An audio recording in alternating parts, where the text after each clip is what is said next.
really tricky when it comes to dissociation, isn't it? Yeah, Yeah. I mean, dissociation, when I'm working with clients, I'm like, when you're in your body, you're really going to start to experience your life very differently than you ever have.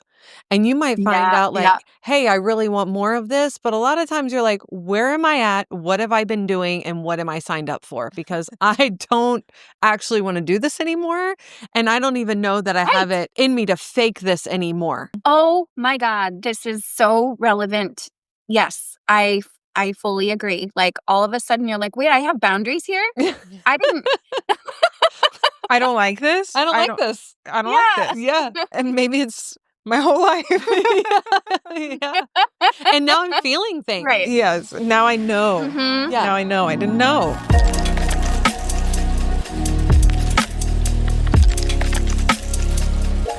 This episode is about post-traumatic wisdom and why the common narrative of bouncing back stronger misses the full truth. It matters because healing isn't just about resilience or perspective. It's also about grief, surrender, and the wisdom that comes from metabolizing what trauma once made unsafe to feel. If you've ever wondered why getting stronger after trauma doesn't capture your lived reality, this conversation is for you. What if post-traumatic growth isn't about becoming better, but about becoming more whole? With somatic expert and NSI certified practitioner Veronica Rottman, founder of Soma School, we'll explore the difference between growth and wisdom after trauma. Together, we'll unpack why wisdom includes humanity, loss, and identity shifts, and how understanding the female nervous system, neuroscience, and emotional processing give us a pathway to integrate our experiences, including pain, rather than bypass it, to transform growth into embodied wisdom. Welcome to Trauma Rewired, the podcast that teaches you about your nervous system, how trauma lives in the body, and what you can do to heal. I'm your co-host, Elisabeth Kristof, founder of BrainBase.com, an online community where we use applied neurology and somatics for resilience, behavior change, and personal growth. And I'm also the founder of the Neurosomatic Intelligence Coaching Certification, an ICF-accredited course for coaches, therapists, and practitioners to bring the nervous system into all of the good work that you do. And I'm your co-host, Jennifer Wallace. I'm a neurosomatic psychedelic preparation and integration guide, and I bring your nervous system into peak somatic experiences so that you can feel the wisdom, embody the growth, and create a life that you desire. I'm also one of the educators at the NSI certification. And if you are interested in watching us on video, you can now subscribe to us on YouTube and watch us on Spotify. And don't also forget to hit subscribe to the audio platform that you're listening to now. Veronica, welcome back to Trauma Rewired. We are so happy to have you back. Your work with women's bodies and nervous systems and the deep emotional wisdom of cycles, it brings such a unique perspective to this podcast and to the healing work that you offer.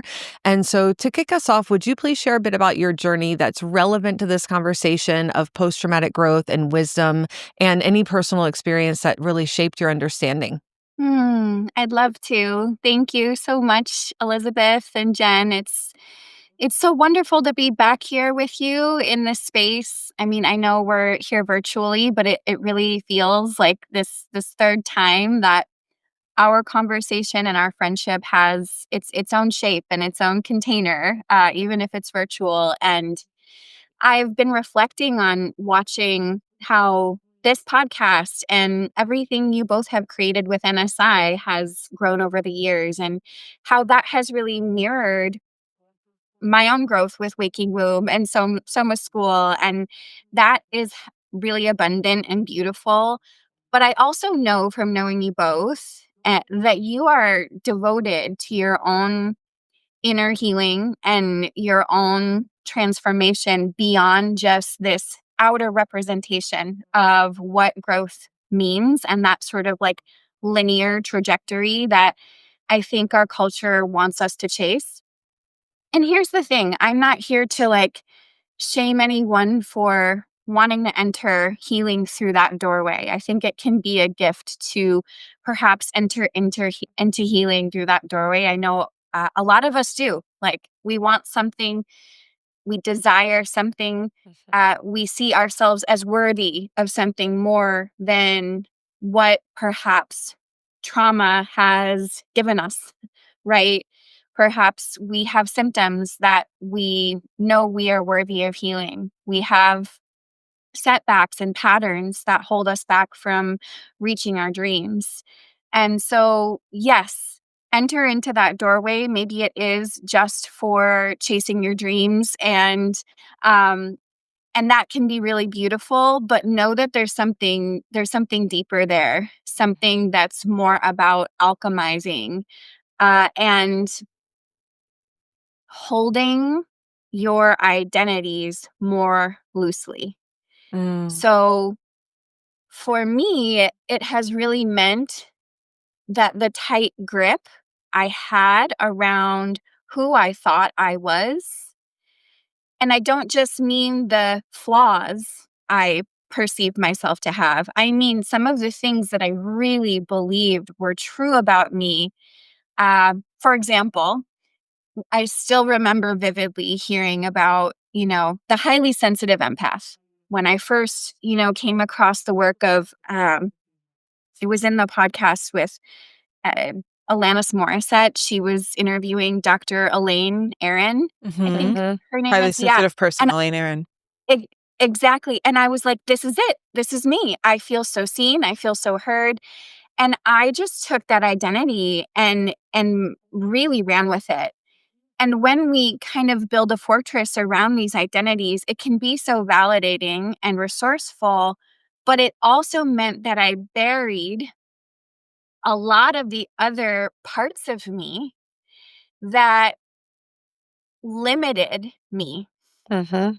So when I really committed to processing emotions in my body, what happened was it's not that my sensitivity and my deep empathy went away. It meant that I don't get lost in my empathy anymore. It Mhm. meant that I also have capacity to stay curious about my sensitivity and my ability to be attuned to others in this really refined way with boundaries, right? With agency and power. So I would say that for me, it has meant that I get to harvest a lot of wisdom beyond my concepts, my preconceived concepts about who I was, before I did this work. And I've watched so many women, so many clients be able to tap into that as well. Yeah, I love that. And I definitely want us to dive deep today into the identity shifts that Yeah. come with some of that post traumatic growth and wisdom. Mhm. And I think just kind of backing up a little bit, I think like what you were talking about too, that what initially draws us into this work or how we often hear about post traumatic growth is it's framed in terms of positive shifts only, right? Like more resilience, more strength. Yes, we're chasing our dreams and what we know is possible for us. And that is really beautiful, that appreciation of life.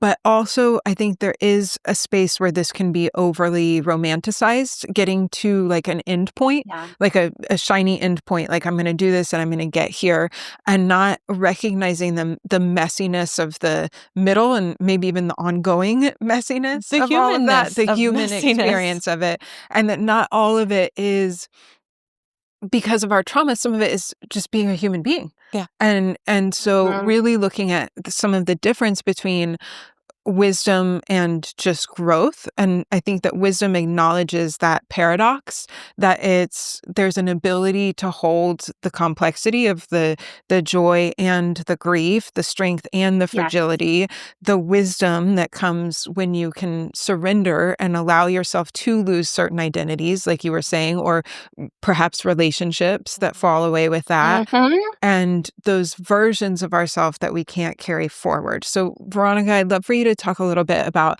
in your work, how do you distinguish between post traumatic growth and the wisdom? And how are these like different experiences in the body and the nervous system? Yeah. So from a somatic perspective, when I work with the female nervous system, when it comes to post traumatic growth, we're helping the body to recognize and feel that the parts of us that still believe that what happened before is still happening or about to happen, right? We're creating enough safety and enough resources within the female nervous system to register that that's not happening anymore. We're feeling into those sensations of constriction, of tension, the bracing around particular circuits in the nervous system that want to be completed, those self-protection responses that didn't get to be complete. We get to move them and vocalize them so that the body can go, okay, we actually have survived this. So this might look like life force vitality that has been stuck in a cross-firing pattern, finally being able to flow, right, back in the pattern it in its homeostatic state it wants to flow in. Mhm.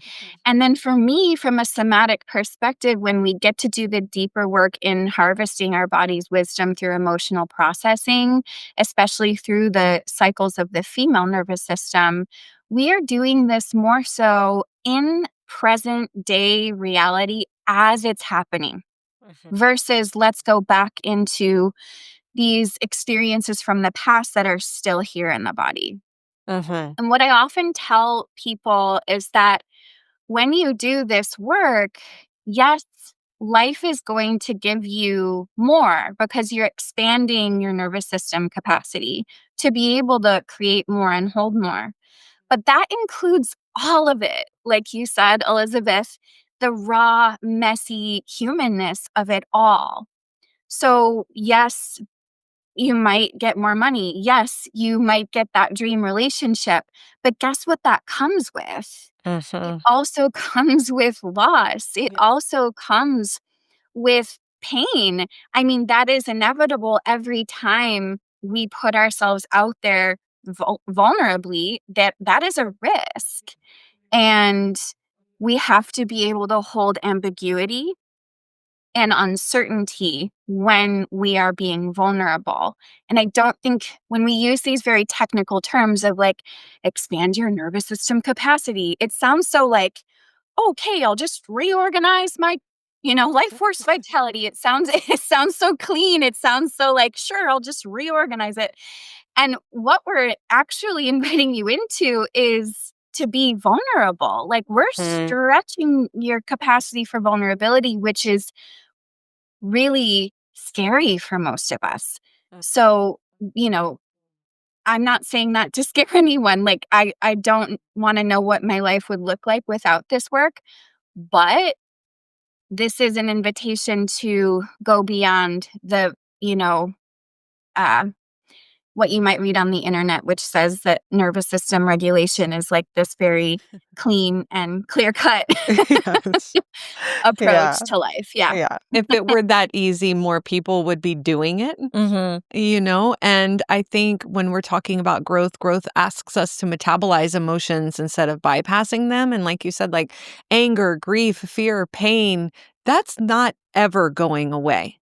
And so the Mm-mm. nervous system, we want to be coming to a place where we're really integrating these emotions, we're processing them, we're feeling them in the body. And like there is wisdom in the fruit of these emotions. And it's not Yeah. about having to fix them or always justifying them or rushing to put meaning to the emotions. Like the distinction is important for Mm. trauma survivors because growth might look active and outward, and wisdom feels quieter, more inward, and without the capacity to be with. But like what I have felt for my nervous system, and when I've given a lot of thought to this conversation and like growth and wisdom, and when we're talking about like repatterning and rewiring, we're talking about literally walking a new path in life and in the brain in a neuronal kind of network way. And wisdom comes for me, for what I felt in experiences when I have walked that path enough, I have shed layers of myself and I've really come into more of a truth Mhm. of who I am and what my gifts are, right? Because like you were talking about the constructs of identity, it's also Mhm. about really recognizing what I'm good at, Mhm. that I have gifts that serve this world, and there is wisdom in who I am inherently and what I can offer.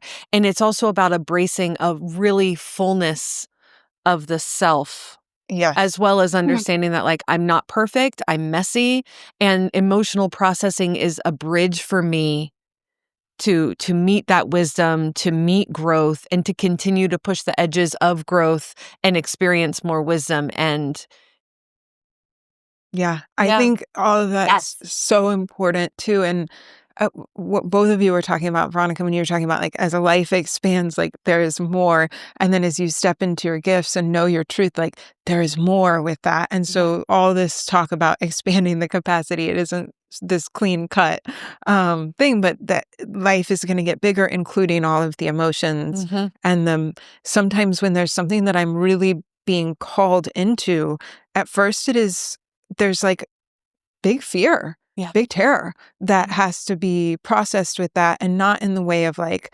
um how you hear a lot of personal development talk about like take massive action and push into the fear, but like there is something about stepping into a place where you're being called that brings us in touch with our own power and potential. And that is scary. And Absolutely. not just pushing through that, Mhm. but being able to process it. That's what the capacity Mhm. comes down to, being able to be with and process those states. Yeah. Yeah. Yeah, I love that so much because it speaks to uh, being seen by others who have known you perhaps to be a certain way, Mhm. right? Who, as you emerge on the other side of these emotions that you're processing, you are becoming, you're unraveling all of these layers, right? And so those who have known you and loved you are now watching you transform. And that can be difficult, right? Yes. Relationships are changing, and there are people who celebrate you as you change, and there are people who are maybe going to struggle with seeing you unravel, with seeing you pull on the threads of what has like been tightly gnarled around, many times. And there's discomfort for them in seeing you change. So their relationships are going to be challenging as you deepen your own embodied wisdom. Yeah. I've definitely experienced that because someone's expecting me to show up in a way, and when I don't show up that way, it threatens the connection because then they don't know how to show Yeah. up. And so Yeah. people can either get pushed in their own growth experience within the relationship or the relationship doesn't make it. Mhm. Yeah. It's tough. Yeah. Yep. It's really And there's tough. grief with There's grief that. for that. There's Yeah. grief with that. And grief for my own experience of my own change and metamorphosis. Hmm. Mhm. Mhm. Yeah, absolutely. I want to talk a little bit about how some of this impacts our experience of emotions, like not just being able to process them, but how they're actually constructed and experienced in our brain. Because traditional trauma science often frames emotions as like primitive limbic outputs to be regulated and inhibited by our prefrontal cortex. But we know from modern neuroscience, theory of constructed emotions, that view is really changing beyond the triune brain model. And it's really more about taking in the sensory inputs, how those activate neurotags, and that all parts of our brain are working all of the time. Our prefrontal cortex never really shuts down, but how it's interpreting and filtering information, how our anterior cingulate cortex is deciding about our identity or reading social cues is all influenced by these internal states. And then our physiology, our somatic signals are constructing our emotional experience. And I think that this matters for this conversation because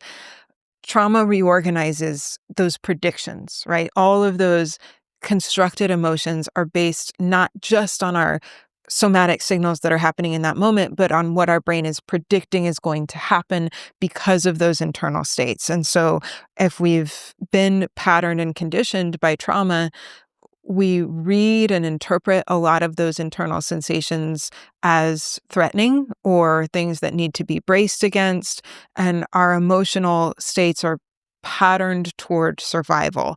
And I think growth and wisdom come not just from being able to process, but being able to start to generate new predictions from those experiences, that safety and curiosity and connection are possible. And the wisdom is then really in being able to metabolize the energy of these emotional states and use them for information instead of trying to override them or suppress them or just inhibit them with our prefrontal cortex as like lower states of being, Yeah. right?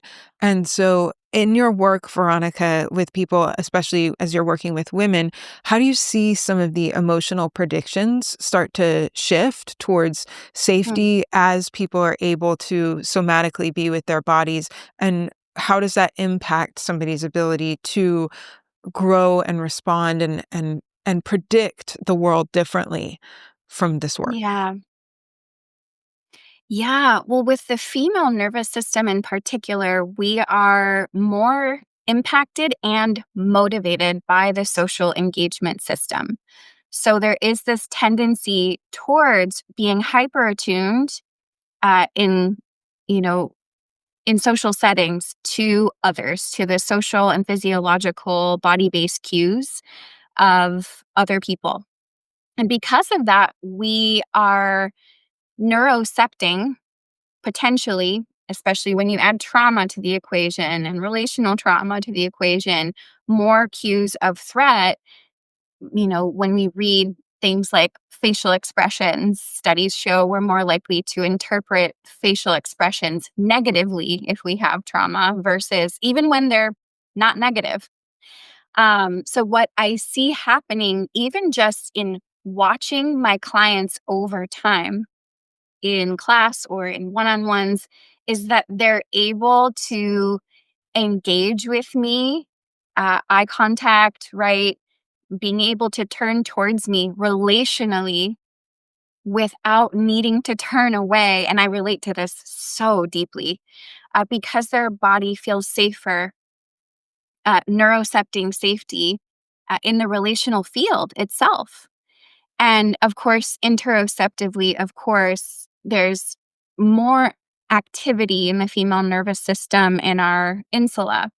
So we naturally have more capacity for feeling interoception, which makes sense. We do things like, um, we menstruate, we have babies if we want to. There's more physiological inner cues that we need to be aware of. But this can work against us. It can lead to a lot of hyperattunement to our inner sensations and then a pathologization of those uh, cues, right?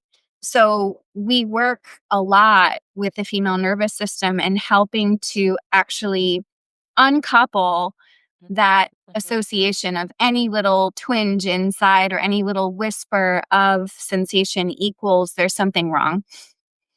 And that is important for processing emotions because your emotions live in your body. And I think and I know you both speak to this so deeply, and I'm so grateful for it. The massive amount of shame that binds and inhibits emotional processing, specifically, I mean, across the board, I think globally for everybody who has trauma, right? But for the female nervous system, we experience social shame more intensely.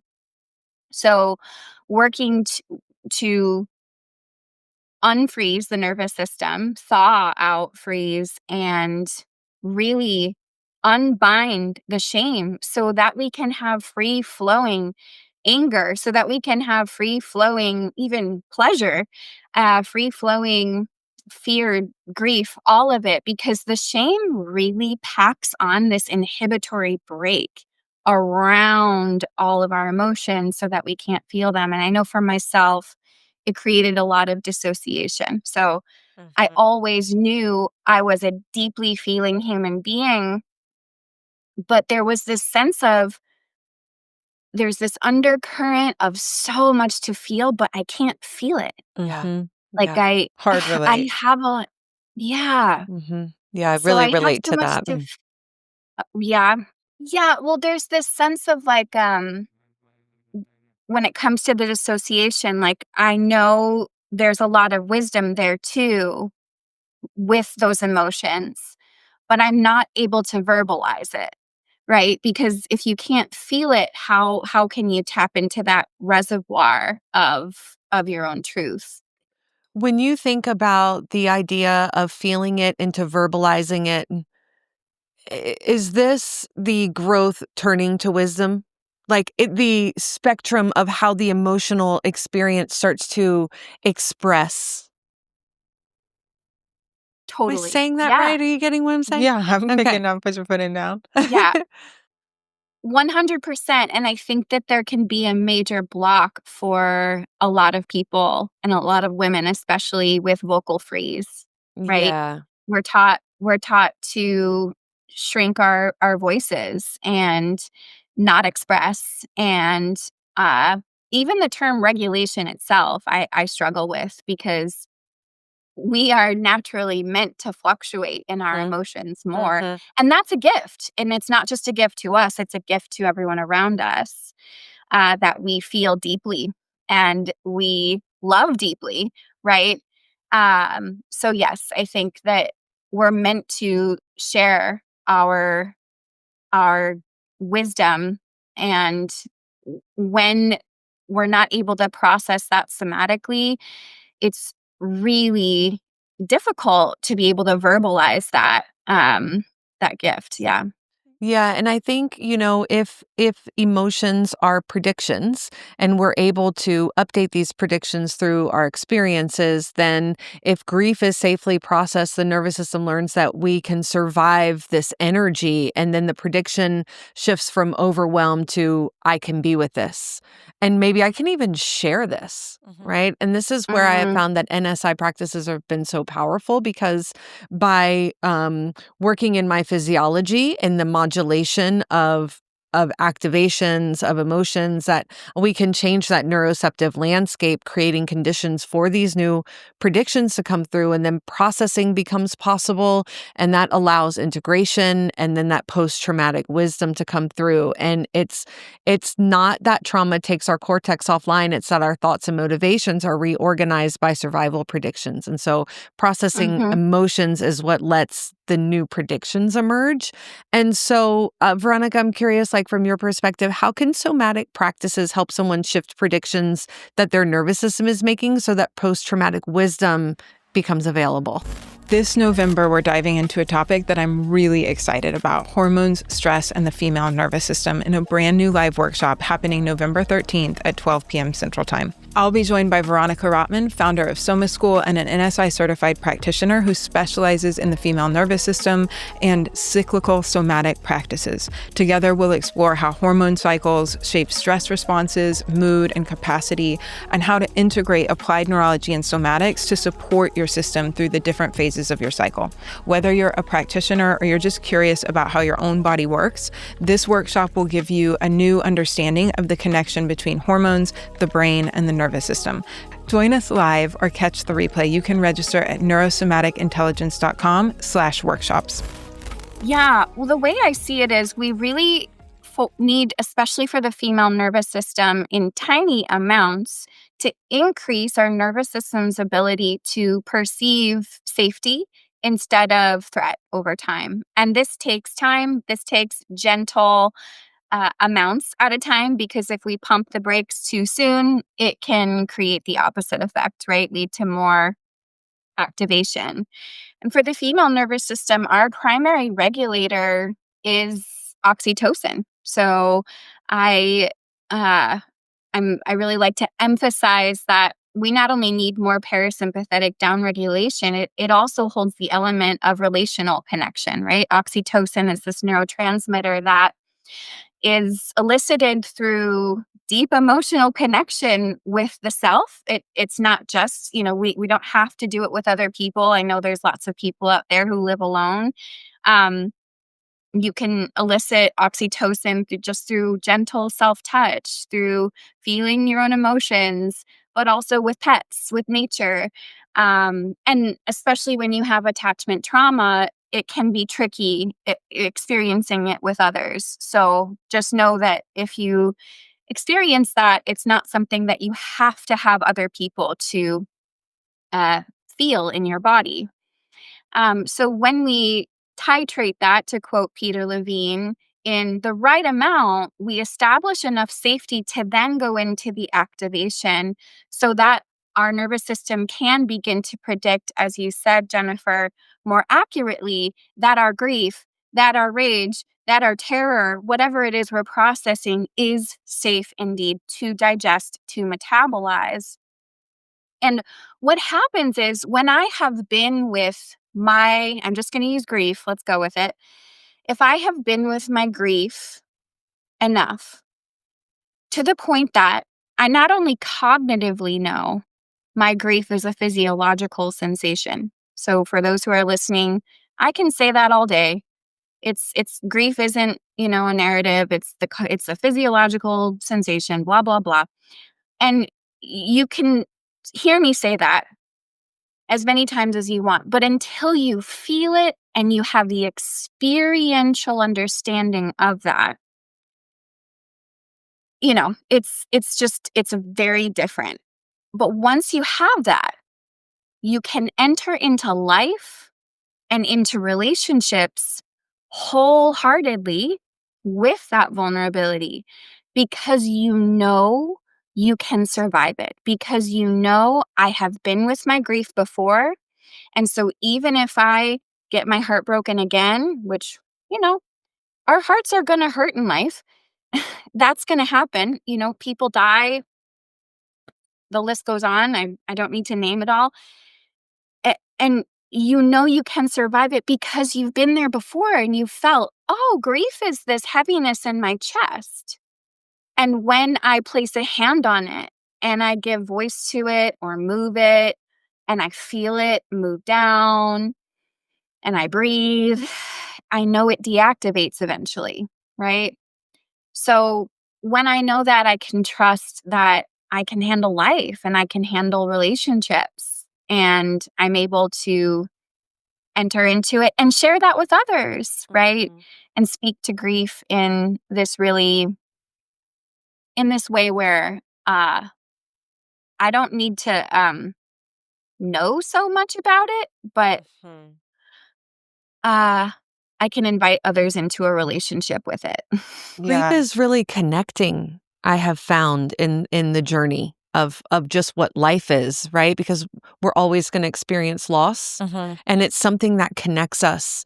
And so how can I experience someone else's grief if I can't even experience my own grief? Yeah. It is And very connective. yeah, and we listened to a podcast not long ago and it was called Grief is the Medicine. Like Mm, something happens, the way that we take care of ourselves is to grieve. Yeah.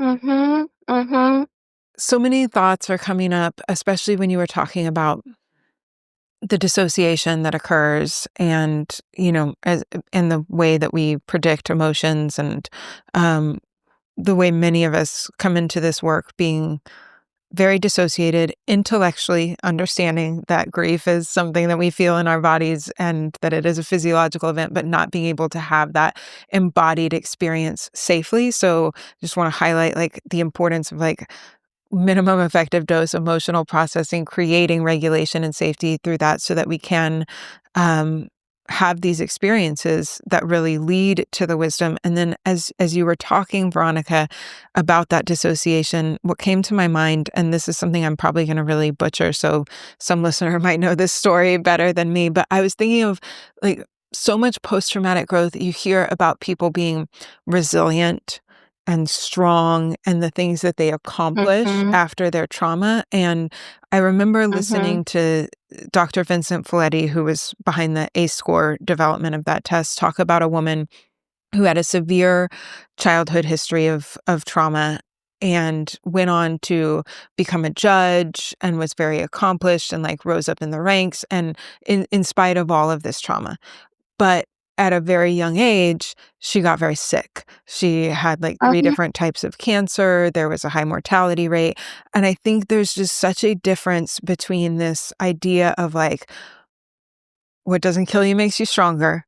And like you push through a new, even the like, I can intellectually understand more, I have more knowings from these experiences, and I'm proving how courageous and strong I am versus the different kind of courage of like coming back into the body and processing emotions that really opens the door for, yes, the post-traumatic growth and wisdom, but also a deeper level of health and Yes. modulation, right? Not necessarily regulation, but modulation, nervous system flexibility. I so appreciate you bringing this up, Elizabeth, because it's something that I personally have to ask myself. And I also really want to create a collective conversation around this because what I see is when you have trauma, and one of my teachers, Raja Selvam, brought this up once. It's actually really easy to take the activation of your trauma, the sympathetic charge, and achieve a lot. Mhm. Mhm. I know it because I've done it. Meanwhile, your body's breaking down, but you're out in the world and you can achieve a lot while disconnecting from others. So, not only is your body breaking down, but your relationships are not as fulfilling, to say the least, or lacking intimacy, or not there. So, I think it's a problem we don't talk about enough, and unfortunately, especially in a lot of women, it's applauded. Mhm. You know, if you're the good girl, if you're getting straight A's like I was, no one says, "Oh, you need therapy." You know, no one says, "Oh, she needs help." They're like, "Wow, she's doing so well despite what she's been through." And then all of a sudden, your body is revolting and like you're in pain because everyone's celebrating how good you're doing on paper. Mhm. So I just relate to it so much. And so I think it's really important. And this has to be a body based question like, am I taking the charge of my stress and my trauma to achieve? Or am I actually in touch with how I'm feeling inside? And that's really tricky when it comes to dissociation, isn't it? It Yeah. is. 'Cause Yeah, I Yeah. mean, dissociation, when I'm working with clients, I'm like, when you're in your body, you're really going to start to experience your life very differently than you ever have. And you might find yeah, out like, yeah. hey, I really want more of this, but a lot of times you're like, where am I at? What have I been doing and what am I signed up for? Because I don't actually want to do this anymore, and I don't even know that I have Right. it in me to fake this anymore. Mhm. Oh my god, this is so relevant. Yes, I fully agree. Like, all of a sudden, you're like, "Wait, I have boundaries here? I didn't." I don't like this. I don't like this. I don't like Yeah. this. Yeah. And maybe it's my whole life. Yeah. Yeah. And now I'm feeling things. Right. Yes. Now I know. Mhm. Yeah. Now I know. I didn't know, you know, just I going through didn't the know motions. because I was the friend that was like, "Sure, just give me it all, and I'll Yeah. hold it for you." And, Mhm. like, Mhm. I think that's why I love teaching people that you don't just have to be with sensations to know what your body is saying to you, right? Like, we can also learn other somatic channels of perception. Yeah. Mhm. Even your thoughts are Yes. somatic. Yeah. Yes. Even your thoughts, patterns, vocal tone, so Mhm. outputs that you're experiencing. If you just started what even your behaviors, right, are coming from the state of your Uh-huh. nervous system. So if you're finding in these behaviors, what's happening to drive these outputs, that we can start to assess and reassess. And you also touched on something that I wanted to also make sure that we circled back to, which was that there is a difference in just experiencing emotions as part of a human being and having like knowing that that is going to be part of life as we develop these skills, and then the constant like diving back in to the traumatic experiences and feeling like we have to figure that out and process that out. And I think there is a wisdom at some point that comes with being able to let some of that go, some of that identity of like I have to keep diving into my healing and just normalizing that as a human being, I'm going to feel things and there are going to be things moving through. And it doesn't always mean that it's a traumatic reaction. And I don't always have to go back to the past, but I'm just now living in the full spectrum of emotions as as an embodied person. I think too, there's an idea of like, these emotions are good and these emotions are bad. And we're Mhm. often holding so many different emotions at one time, Yes. and the quote good ones and the quote bad ones. Yeah. So if we can take some of that charge away about how we are cognitively relating to the emotion on that spectrum. And when you're in your body, I think a myriad of experiences and micro sensations happening at once. So when I have constriction from fear in one place, let's say in my chest, I can also go to my pelvis and feel some warmth. And so in my body, it includes the full depth and lived arc of my experience, which gives me so much more uh, multidimensionality and resolution that the limited story I'm telling myself can't give me. Mhm. So if it takes me out of the binary of I like this, I don't like this, good, bad, and I'm able to open up to solutions, or it's not really the word, but experiences that give meaning beyond just like the small emotional aperture that my mind gives me. Yes, well Mhm. said. Yeah. Really well said. Yeah. I have here for us to talk about all of this from like a female nervous system dimension, and you've spoken to that a lot. But since you are an expert on the female nervous system, are there things that you think are particular, like if there was something that you could have somatic practitioners or people on this journey know, people with a female nervous system, that would be important to consider as you're thinking about growth and wisdom and emotional processing? Like, what's the one thing you wish people knew? Yeah. Wow. There's so much. Yeah. I think for me, the main thing is that we are more complex, and our complexity has been used against us. It's sort of been this thing that has been deemed too much, right? And our emotionality has been deemed too much. Mm. Even the word hysteria itself has been used as a way to um, villainize our emotions, even though our emotions are healthy. And especially when we're given access to feeling them in our body, they give us energy, right? Like when we process our emotions in our body, it gives us life force vitality, not the other way around. We have more layers, more dimensions to our nervous system, and that is a gift.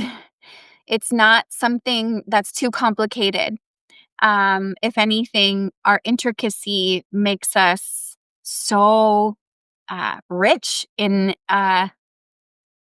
experiential wisdom. And we have this direct embodied experience to the fact that the life, death, rebirth cycle is real. And every contraction, every emotion that feels like too tense is a precursor to eventual expansion. And I wish we understood that uh, it's such a gift to be able to live that and be with that, because I think so many little girls are taught to live in resistance to that.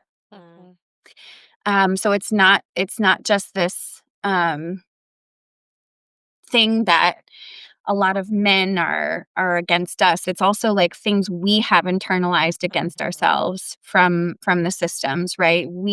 I still have to look at the ways in which I've internalized systems in place where I want to push my body when I actually need more rest. I'm turning 40 this year, and as I enter into perimenopause, there is more of this sort of unruly, fluctuating rhythm to my cycle. And that is the norm, right? And my need for more anchoring and more down regulation is there. But what do we expect women to do in their 40s. There's this, if you have kids, your kids are getting older and it's like just push through in your career. And so I'm actively having to like rewrite that narrative for myself. And it's not easy. It's really not easy, but so worth it. I am coming up in a season. I'm in a season now of learning where I am driving with society and really pushing against myself. And we were on a hike the other day and I was like, something happens to me in the autumn where I burn out. I start pushing too hard, and it's not the Mhm. season to be doing that. And I think a lot of times as women, like, we are so connected to the cycles, and it's about a reclamation of these cycles and Right. getting into some of the, I want to circle back to about some of the relational and identity, especially as it comes to sisterhood, mother wound, caregivers, like how we come back into ourselves in that way of reclaiming those spaces and yeah, surrendering to those deeper relationships with each other when we've been disconnected. Yeah. For so long, I have sort of ingested this rhetoric of like the fawn response is bad. Mm. Like, fawn is weak. It is, this patriarchal thing that I need to rip out of my nervous system and never fawn again. And like, I need to go into a fight response all the time and just like be so powerful. And like, I just really want us all to love that highly intelligent response. It is so important. And it is this beautiful response to trauma, to what we've been taught about what it means to be a girl and a woman in the world. And it's about preserving relationship. It's actually highly complex. And the more we push these parts of us away or deem them weak, guess what? No one likes that. It's just going to make them more agitated and it leads to more shame and like more freeze. Like that just makes me freeze more. So like I just want to love on our inner fawn girls. Like they're not wrong. And get angry when you're angry, sure, but I I really and same with freeze. I'm like, sometimes you need to collapse. Sometimes you actually do need to be with the depression. Like they're not signs of weakness. And if our bodies freaking evolved the neural foundation for the social engagement system, like that happened through the female mammals. Like we made that happen. And so let's not shame the parasympathetic dominance that we have. Like we're the reason that for human connection existing. So like how about we just like Amazing. get together and celebrate that instead of going like let's climb up the polyvagal ladder. Like I just that whole narrative is really quite problematic and toxic in some ways. And I kinda wanna, like I love Doctor Stephen Porges, like, he validated so much of what I felt in my body for so long, but, like, I wanna take the ladder and I wanna just, like, turn it into, like, a web or something, like, Yes, let Mhm. the ladder is you know? too linear. It's too linear. The ladder is too Yeah. linear, and that's not the way that we really work. We're, like, flowing in and out of these things, and what you were speaking to too about, like, it's been a real like, in the past few years, a real evolution for me to still sometimes go into my well-worn paths, my fawn responses, and just recognize it and be like, "Oh, yeah, like, I'm doing the thing, and I can go back and correct something if I need to. It's not like the end of the world, and also, maybe it is serving a purpose. Maybe I am supposed to maintain this connection, and I can work through that, process some of that somatically, work through some of the anger that might be there about the boundary rupture and then reevaluate, like, how do I want to come into this? Like the other day, I definitely was in a situation where I found myself fawning, as happens,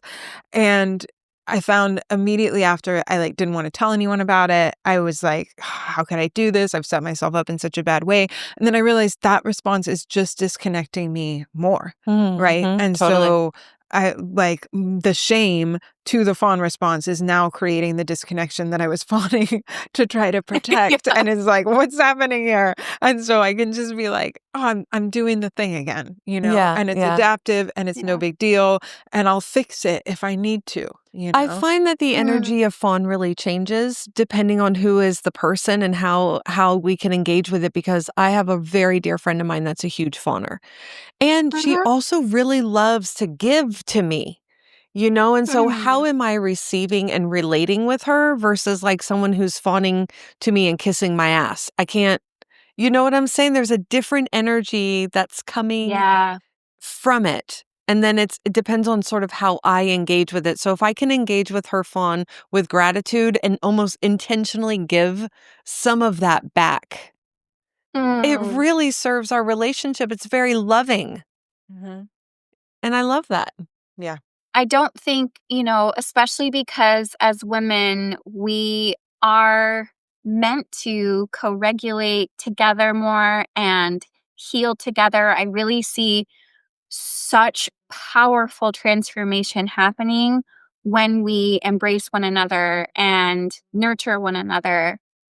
And if we're just getting together and uh, trying to, I don't know, dominate and compete, which is more of that fight energy, the systems in place benefit from that. So Agreed. I don't know. Yeah. Yeah. Yeah. There was a question that Jennifer brought to me that I wanted to weave into the conversation before we close. And it's a big question and something that I think about a lot. And it's, does every trauma have the potential for growth? Is there, we talk a lot on here about neuroplasticity is the science of hope. And there are ways to safely, in a titrated way, in a minimum effective dose way, to come back into our body, and that there's always this potential for trauma to be a portal into expansion of some kind and to give us gifts. And then there are also situations where I have concerns with that narrative Hmm. sometimes, because Hmm. there are some people that go through so much, and that nervous system it's really a lot, and there's almost like a pressure that I feel like I would put on someone to come to some kind of resolution with those experiences and to be able to think I should be able to get here. What resources do they have? Time-wise, financially, environmentally, and it Hmm. is different for everyone Yeah. in the background. Yeah, yeah. Because I was listening to someone too say, everyone has the potential of healing, but will they step into it? And it's like, it's not that simple. Yeah. It's not that simple Okay. for everybody. Some of what people experience is so horrific and has real impacts on Mhm. brain development. I think that there are experiences that need to be related to differently, maybe not completely changed and fixed. There's a lot I've experienced as someone with CPTS and other traumatic experiences that I have had to have conversations with myself around maybe some wounds don't heal, right? And that in itself, that acceptance around, well, maybe I actually have to surrender Mhm. to this. It's something I want to invite more people into because the fix it energy I see a lot of my clients show up with, a lot of my students show up with this. Can you give me the checklist to do Mhm. so I can get my healing done? And I fully understand that. There's no shame in it. It's what we're conditioned to do, I think, from a young age, is to do the healing. And what I know to be true, especially for the female nervous system, is that we need to relate to our healing more. And sometimes that means more surrender and more going, I have to hold the mystery of this with a sense of not doing, but being with. And that's really scary. Like, I actually feel my heart beat a little faster with that. Um, because I am a person who believes in change. I felt myself change so much through this work. But there are some wounds that, we have to kind of look at and go, I don't know. I'm not sure what's Because going to happen here. I don't know that everyone's experiences are being met. Yeah. Yeah. There was something I heard Resmaa Menakem say about not referring to it as healing, but to tending, like Mm, to tend the Mm, wound rather than heal the wound. And I mhm, do mhm, think there's something in that. But I also was thinking, as you were talking, Veronica, and then also, Jen, what you said about maybe not everyone's experience is met, is that it can't all fall into an individual. Like it mhm, cannot, like there has to be a component of all of this that is deconstruction of the systems, deeper systemic change, resourcing more communities, having open dialogues, and some of the shame that around certain wounds, like mhm. opening up conversations around some of these deeper wounds that we do talk about on here, incest and early childhood sexual abuse, and understanding the prevalence of this, and it because it's so hard to address all of this without having dialogue and conversation, and then also like mhm, what is the water that we're all swimming in. And so the individual impacts the collective, but the collective also impacts the individual. Yeah. Yeah. And, mhm, I think a question that's coming up too is like with integration, does integration automatically mean growth? I I think don't so. think so. I don't know. I really No, question that. I don't think so.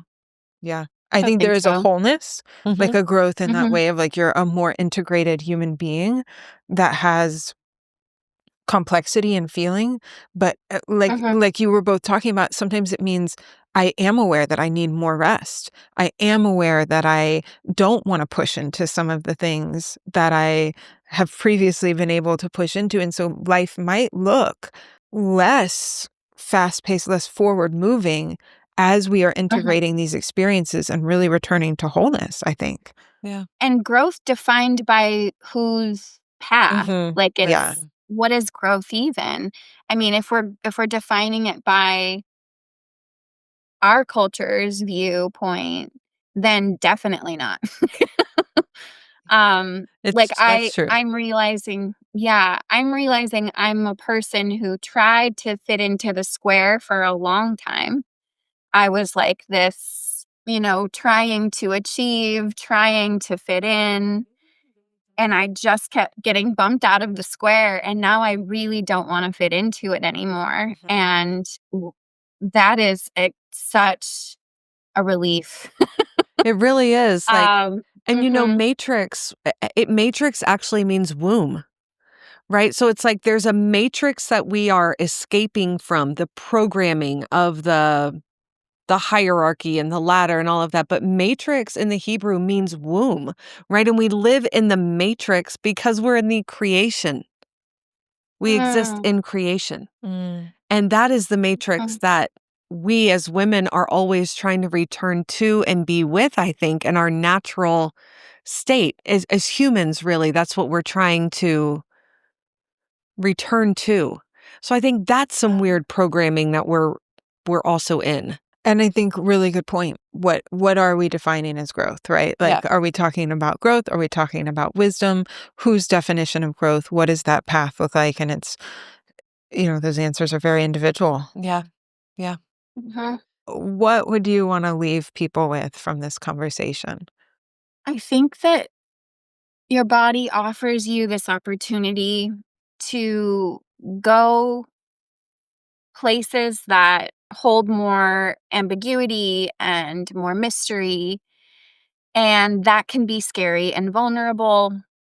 But if you practice doing that in a co regulatory space, little by little, you build more safety with the ambiguity and you become more curious about what formerly felt like too much. And with that, over time, you get to harvest wisdom that was unharvested.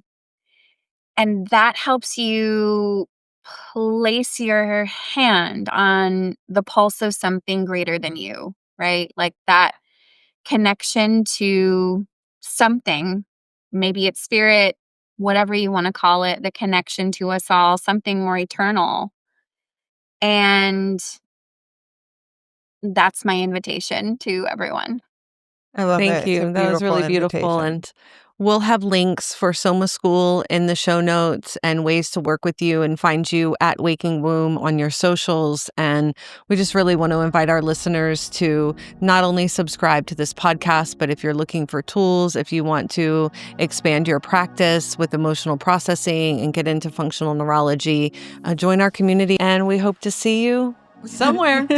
We hope to see you somewhere soon. This trauma And rewired vortex. That's right. That's right. And don't forget, if you resonated with this episode, share it with somebody. Yes. If you've noticed that your energy, focus, or emotions shift across your cycle, you're not imagining it. Your hormones are directly influencing your nervous system. That's what this next workshop is all about. Hormones, Stress, and the Female Nervous System, happening November 13th at noon Central. Elisabeth will be joined by Veronica Rottman, founder of Soma School and an NSI certified practitioner, to explore how we can integrate applied neurology and somatic practices to support the female cycles. You'll walk away with embodied tools, new insights, and ways to help yourself or your clients regulate through every phase of the month. Join us live or catch the replay at neurosomaticintelligence.com/workshops.